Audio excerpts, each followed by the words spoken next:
How to draw in Notion. So to start, we'll just have to open our browser and then search for Notion. After that, log into your account. So in here, how do we draw in Notion? So unfortunately, Notion doesn't have a feature for us to be able to draw here.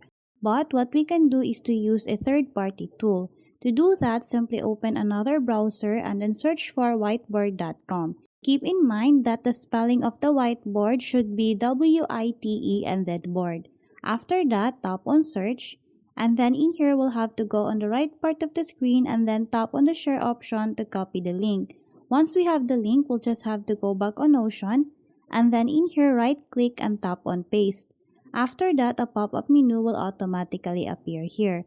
What we need to do is to tap on this embed option, and then after that, we can now start drawing our visual notes. So as an example, I'm going to draw hearts here and then lines.